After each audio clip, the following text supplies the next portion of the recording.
You're watching Forget Being Cool. Dave, I don't want the world. I just want your half. Welcome to Listening In, the place where music checks in. Welcome to Listening In. I'm Dave Moore. That's Josh Weinberg. Hi, Josh. Hello. Hello. You're where music checks in.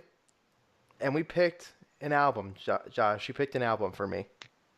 I did. It's an album that is, without trying to give too much away, one of my personal favorites of all time, and also from an artist that I think sometimes gets a little underrated, but it's definitely a band that is more for music nerds, if you will.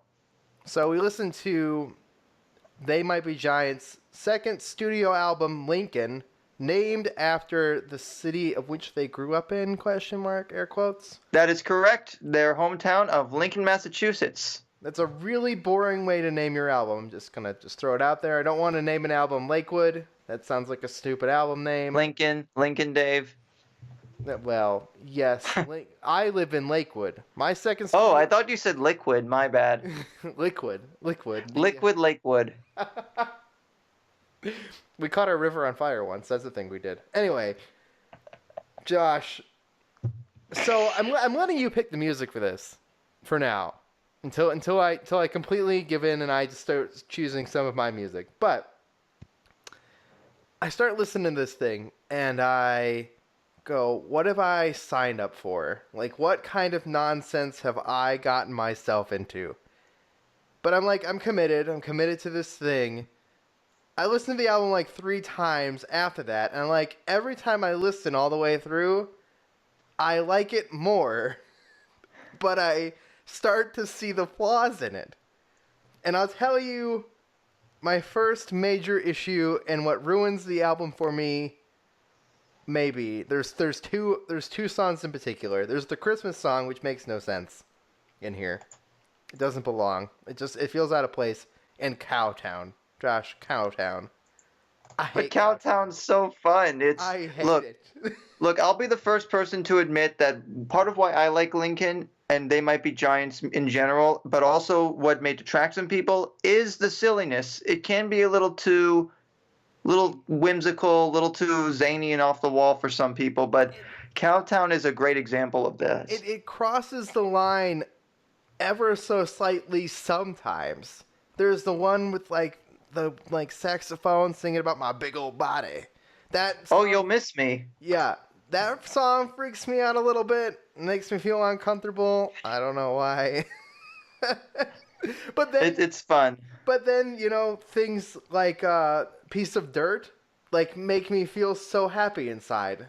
And I don't know why.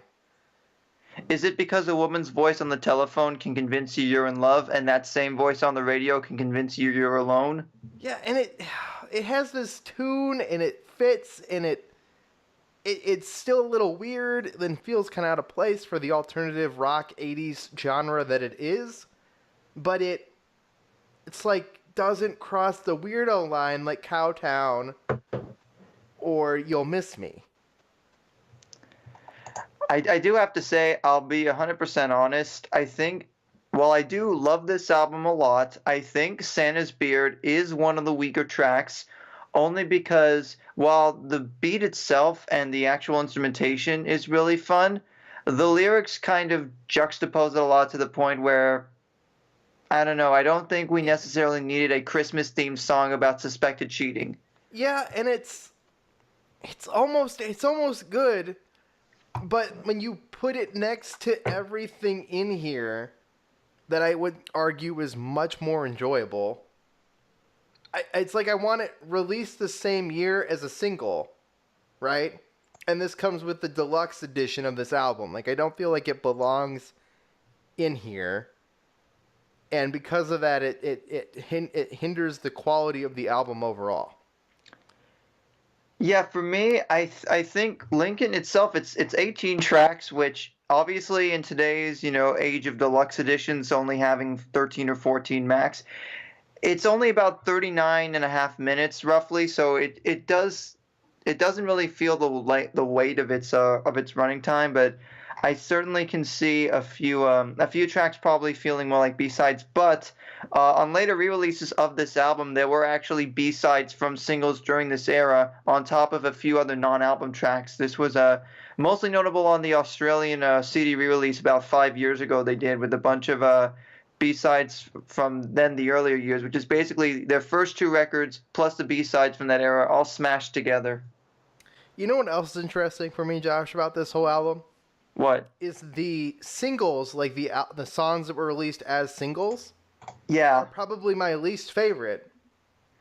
Wow, you were just full of surprises today. I like Purple Toupee, like it's fine, but I don't love it compared to Piece of Dirt. Like it's not my favorite. You know, if you went up to a They Might Be Giants fan and told you, I think Anna Ang's just not that great. Yeah, I don't though. Like I don't think it's that great. I would love to see that reaction.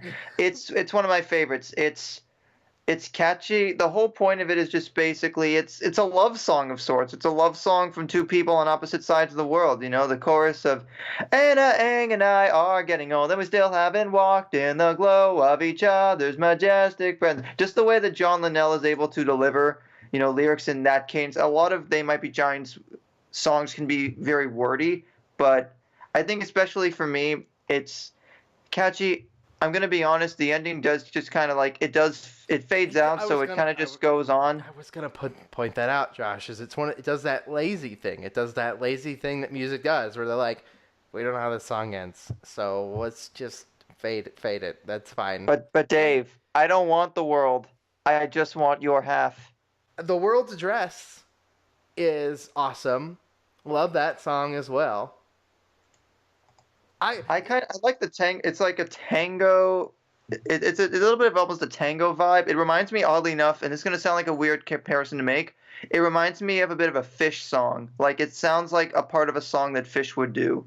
I would agree with that. I would say my favorite tracks, Josh, are Piece of Dirt, Mr. Me. Oh yeah, Mr. The Me World's is Address, and I've Got a Match. Those would be my favorite songs on the whole album. I've Got a Match. I actually really love that chorus of "Love people are there, the smell of love is everywhere." Just it sounds so.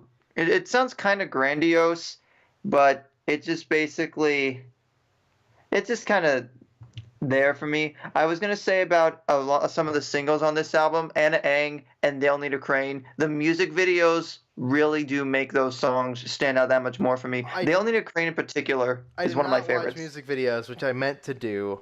I Need a Crane feels weird, and maybe the video adds something to it, but it feels... It's so weird that the singles are probably still my least favorite. Like, it stands out to me as, like, it's okay. Like, it's clearly, obviously, of that time, it stood out, and that's why it was released as a single. But I think some of the other tracks are so much better in this case. That, I mean... In 2018... right, or whenever this conversation comes out, right, because it's, but in 2018, 2019-ish era, like, some of these other tracks feel, I don't know, more relevant. They feel like they stood the test of time a little bit better, but at the same time, I think you're right. This whole album being alternative rock, like there's moments of 80s, like, clearly, and then there's moments where you're like, this doesn't necessarily have to fit in that era of music, which I really do appreciate.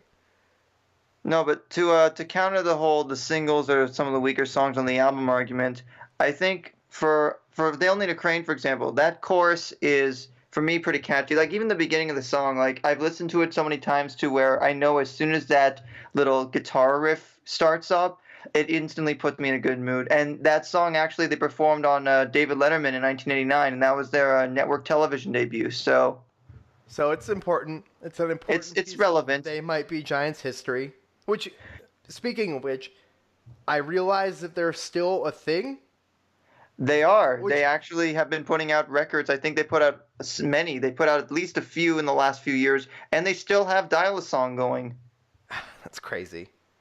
Is there anything else about this album Josh, about Lincoln? Yeah, I didn't get to mention a lot of it. Mr. Me is kind of like, it is kind of, I guess, one of the more kid-friendly songs. It does sort of feel like it's, I wouldn't say nursery rhyme level, but like the he ended up sad bit. That's definitely something you can sing in a library for a children's program. Yeah.